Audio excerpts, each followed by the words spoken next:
Hello 啊，各位街坊，今日咧嚟睇一個好有實力、好有錢嘅發展商做嘅一個項目。點解話佢有實力呢？睇睇呢度先，咁大個屋苑，發展商係冇向銀行借過一筆錢，貸過一分錢嘅款，咁啊全部係佢哋自己出錢嚟開發嘅，咁啊足以證明呢個發展商係有幾咁雄厚嘅實力啦。咁咧跟住落嚟，我哋上樓睇睇啊！嗱呢邊。好啦，咁我哋而家咧就入到嚟內園呢邊啦。呢度內園可以見到啲花花草草咧都係錯落有致嘅。呢度嘅綠化率係達到40%咁多嘅。咁咧呢個發展商呢個屋苑啊，起喺邊度呢？就喺中山嘅黃金中軸線上面，博愛路旁邊。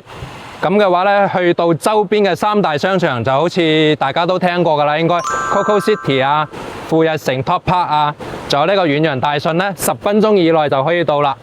咁啊，另外嘅話，醫院周邊有2間3甲醫院，車程大概就係12分鐘左右啦。咁啊，有啲人可能會選擇帶小朋友翻嚟讀書噶啦，越來越多街坊會咁樣諗。咁咧，周邊嘅教育資源配套咧，就係呢個片區之中最好嘅。咁啊，呢啲配套其實就已經 OK 啦。咁有啲街坊可能問搭車方唔方便？咁前面2公里就會有呢個永東巴士站，係直接翻到香港西九嘅。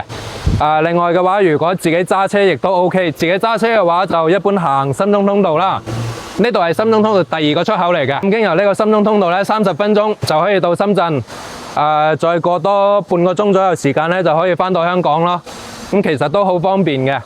咁其實呢個屋苑有品質、配套方便同埋交通亦都 OK 嘅話，我覺得就好推介俾大家嘅。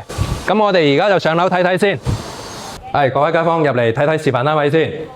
咁樣入到嚟睇到係雙露台嘅設計，南北對流嘅，採光通風就會非常之好啦。咁咧呢度會係有個 U 字形嘅廚房位，2、3個人喺度同時煮飯咧都冇問題嘅。咁啊，攝影師跟過嚟呢邊休息區睇睇啲房先。咁啊嗱，見到啲客房咧，呢邊2個客房嘅話咧都係方方正正嘅，實用率非常之高。咁本身佢係4房，本身係4間房嘅。咁啊，將呢度改成咗一個獨立嘅衣帽間，就係為咗女主人可以放多啲靚衫啊、化妝品啊、鞋啊咁樣嘅。咁當然都有獨立嘅衛生間啦。咁再嚟睇睇呢邊房入邊咧，擺咗張1.8米嘅床喺度嘅，咁都可以見到3邊落床好方便嘅。咁啊，呢度而家只需要1萬蚊出頭咁上下，咁嘅話就等於首期咧係15萬就 OK 噶啦。如果有興趣嘅話，快啲 call 我啦。